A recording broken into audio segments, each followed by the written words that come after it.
Hi, everyone. My name is Walia, founder and CEO of Launch Ventures. Thanks for joining our talk today. We're going to be talking about going global.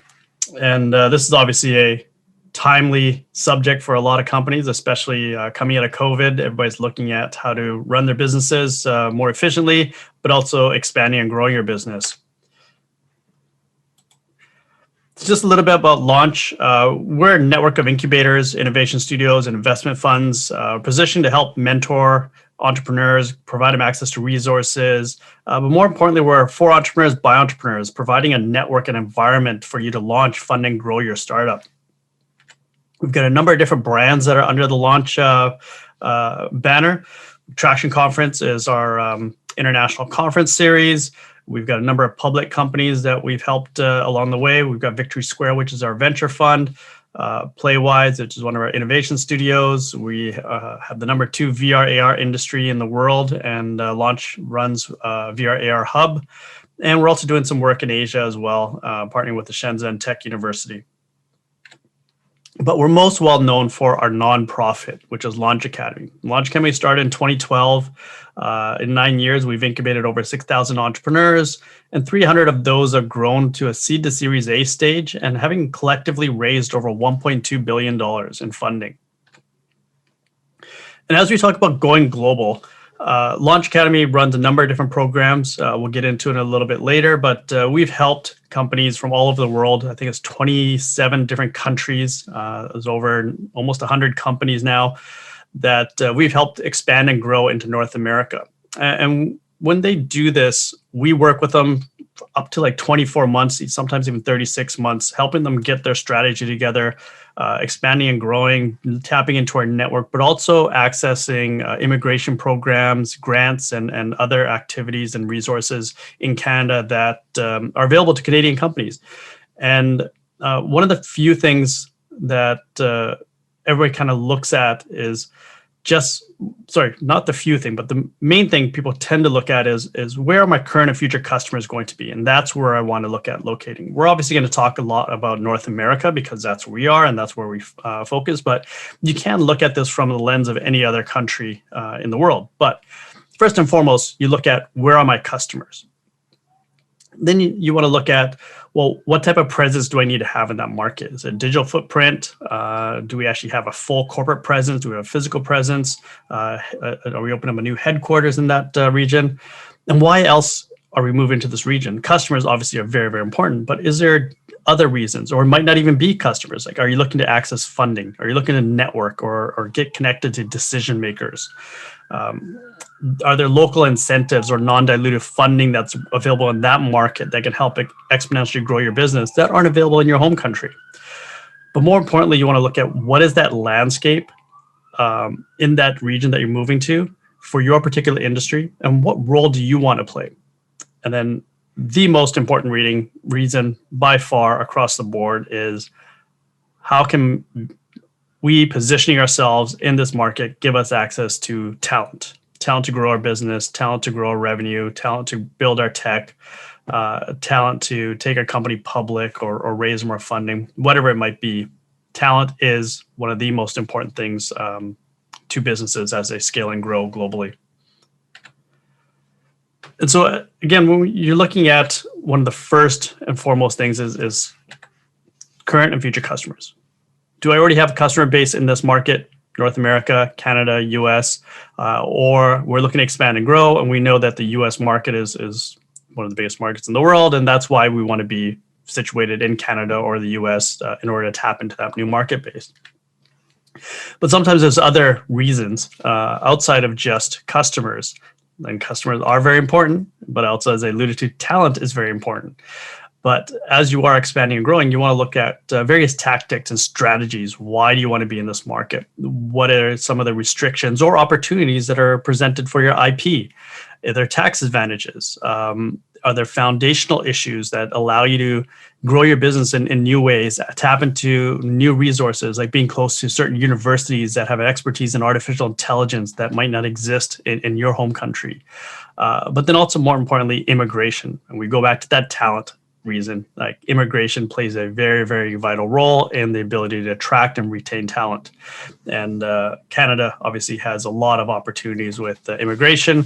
One of the reasons why so many Bay Area, San Francisco companies have been setting up in Canada, in particular Vancouver, is because of access to talent, not just the talent that exists in Canada, but the ability to bring in new talent from around the world far more easily than it is to bring them into the US. We'll dive into that a little bit later, but for now, we'll just kind of stick with the agenda. And so customers obviously are very, very important, but we also said there are some other reasons. Access to funding. Is it I need to tap into a new network? We need to be closer to decision makers. One thing that we've kind of really seen over those last year is that remote work and having distributed teams is a very viable solution. A lot of people always wanted to be based in San Francisco, but building a company in San Francisco is very costly. Talent is very hard to come by, and when you do have it, chances are it's going to get poached from you, or it's going to get very expensive. But we've learned now that you don't have to be in San Francisco. You don't have to be there to connect with customers. You don't have to have a full-time presence. You don't need to be there to connect with investors, channel partners, or other strategic holders. You can do a lot of this via Zoom. You can also do this with channel partners, other resources that can get you access to that market without you having to have a physical presence there. And as travel starts to open up, you probably realize that you don't actually have to be in San Francisco. You could be in Utah, you could be in Seattle, you could be in Vancouver, and still get access to the San Francisco market, fly in, fly out, and not have the need for this full-time presence there. You're probably hearing a lot of chatter online of Austin and Miami becoming these new tech hubs. Denver and Utah have been growing as well. But Vancouver is one that's been scaling and growing for the last 5 years. And definitely want to encourage you to look at the opportunities in Canada if you are looking at the North American market as a target for expansion and growth.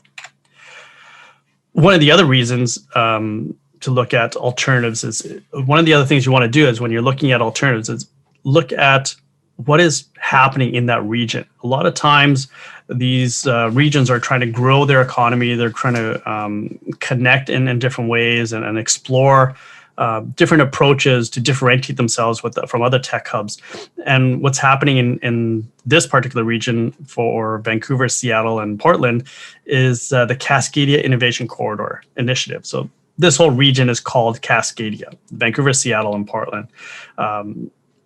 And this initiative is driven not only by governments, but universities, accelerators, incubators, but also the major corporations. So Nike, Microsoft, Amazon,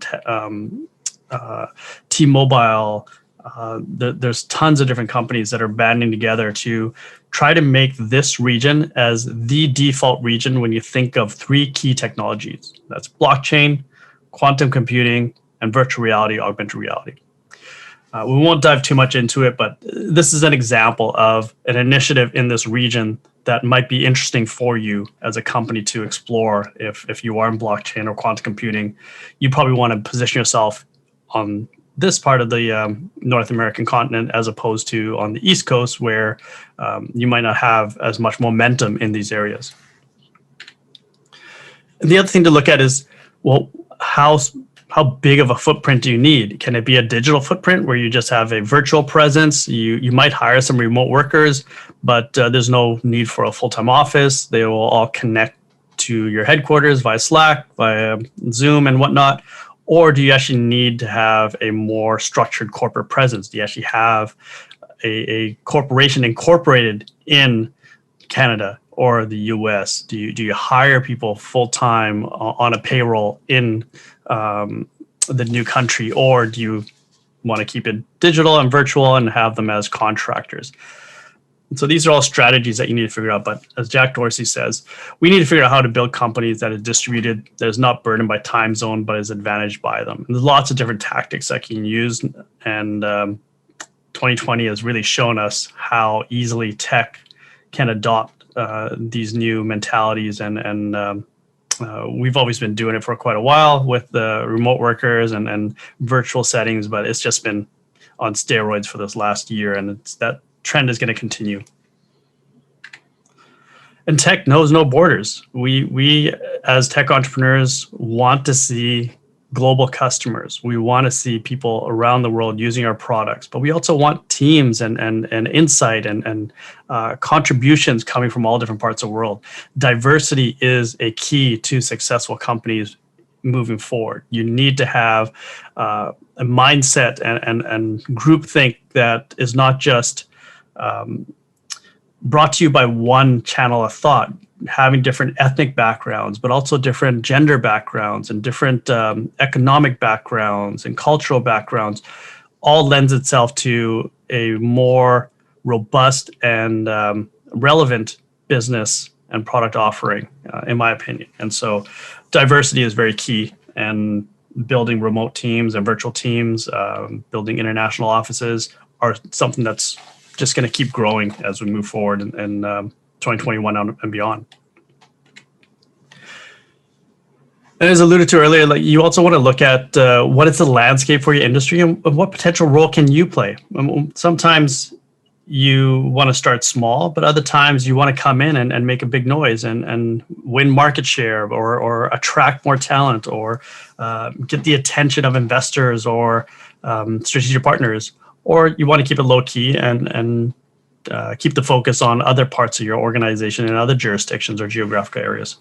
But as we look at Vancouver, so you don't want to just look at what's happening. Well, you do want to look at what's happening in the local scene for your industry. So again, using Vancouver as an example, if you're in the SaaS industry, you would know that Hootsuite and Slack are key companies that are born and raised here in Vancouver.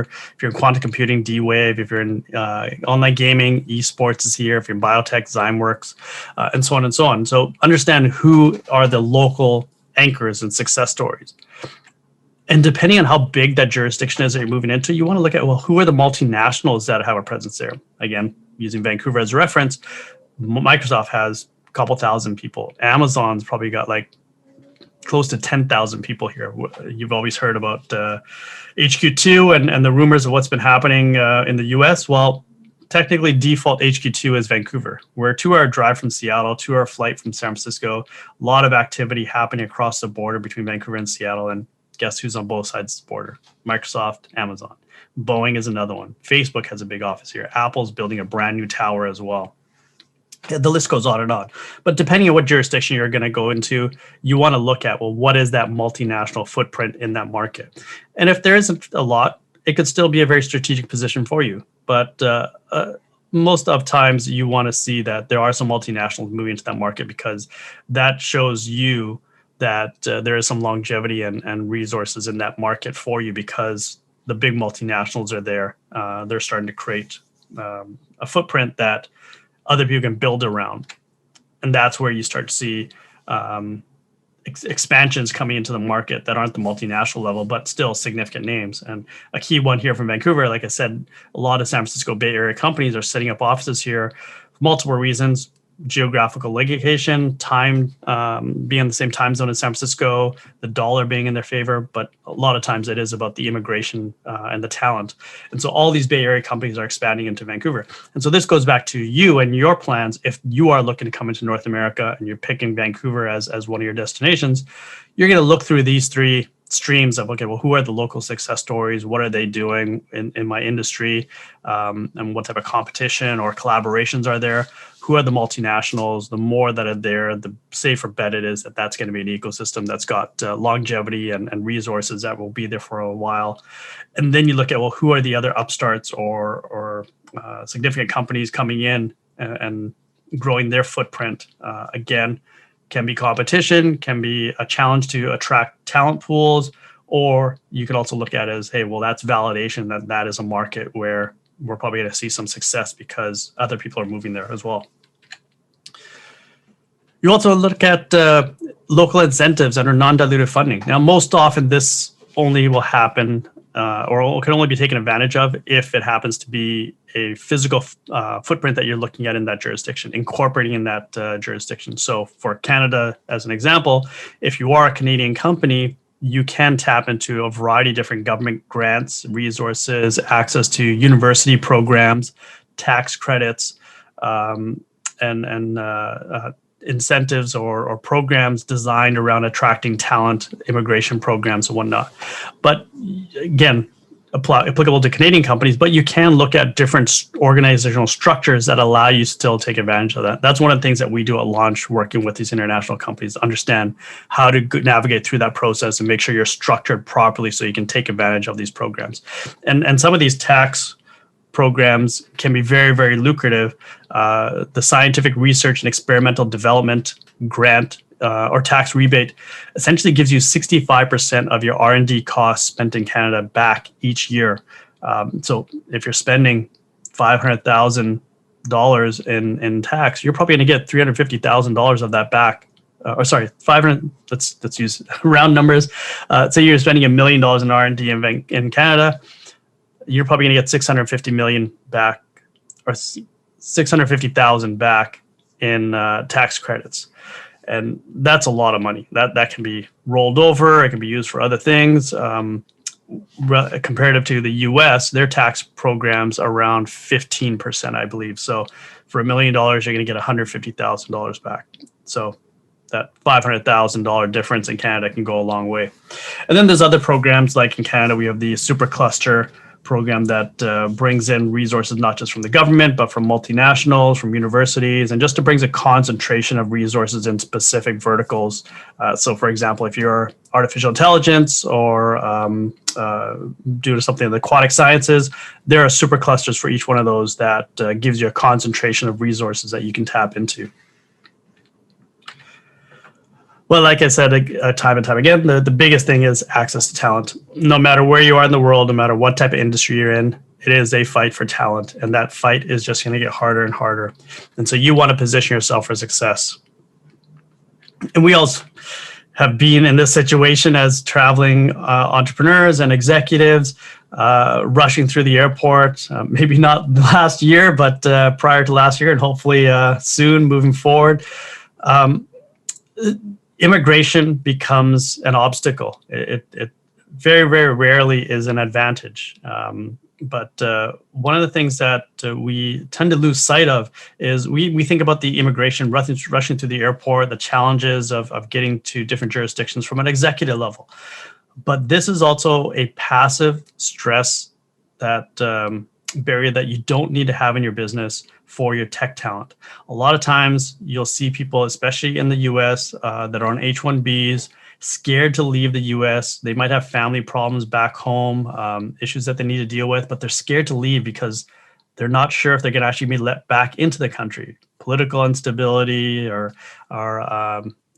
challenges that you might get faced with really bring an undue stress to that workforce. And so if you're able to position yourself in a market like Canada, where your workforce, your talent will probably have a better peace of mind in the security around their immigration status and their visas than they would in certain other markets, especially if they're of certain ethnic backgrounds, your productivity is going to be that much higher, which in essence means that your business is going to be that much more successful. And there are some very stark differences in how the visas are treated in the Canada and the US. A lot of people hear a lot of the stories, but there's some other deeper things that a lot of people don't see. And the first and foremost one is how family members are treated. A lot of times in the US, the visas that you acquire have restrictions on spouses not being able to work and children needing special requirements for study permits and whatnot. In Canada, family members are often received very well, and permanent residency for spouses and children is usually extended quite easily, as well as work permits for spouses and education permits for students. So why Canada? Unlike other countries, Canada doesn't provide temporary or conditional statuses, really focus on the applicants for startup visa program in particular, or the global talent stream, where you want to see permanent residency as an outcome. Like that should be a goal for people, and you want to make it an attainable goal. Whereas a lot of times in other countries, it seems like, yes, I'm on a work visa, but it's impossible to get permanent residency. I can't get that status, or I've got to go through a lot of hoops and hurdles. Whereas in Canada, they're trying to make it clear that that is a path that is very attainable. And like I said, there's two distinct programs, the Startup Visa and the Global Talent Stream. We as Launch have created a program called Maple. We want to help companies look at getting into the country, setting up their businesses. We tend to work with companies that already have a product in market. Like I said, we want to help companies going global, not people that are just starting an idea. There should be some financial stability around the business, and really focus on expansion and growth. The Global Talent Stream is another great program, but again, this is only for Canadian companies. So if you are structured properly, you can take advantage of this. But this is where you're able to bring in tech talent or executive talent into Canada on a 2-year closed work visa to your business with a processing time of roughly 2 to 4 weeks. And that's insane. Like, you're able to bring somebody to your business in 2 weeks with a 2-year visa into Canada. It's a really powerful program, and that's again why you see so many of these Bay Area companies setting up in Canada, is because it's that access to talent. As I said, our Maple program, it's been around for 3 years now. We've had 14 cohorts, almost 100 companies. 63 of those companies have landed in Canada and are building and growing their business. A lot of them, when you think about going global, you sometimes might think, oh, well, you're leaving your home country and you're moving everything to the new country. I'd say almost all of our companies have used this expansion as just that, an expansion. They're not abandoning what's happening at home. They've got lots of network and resources, talent and team and IP already in the development or deployed. You're not abandoning that. What you're doing is expanding and growing on that. And you want to use these programs and these strategies strategically. So it's been a kind of a short overview of expansion and going global. We've got a lot of programs, a lot of resources dedicated to companies that want to go down this path with us. Feel free to reach out to me, check out our website, a lot of links, and hopefully we've got some people in the audience that might be ready to go global.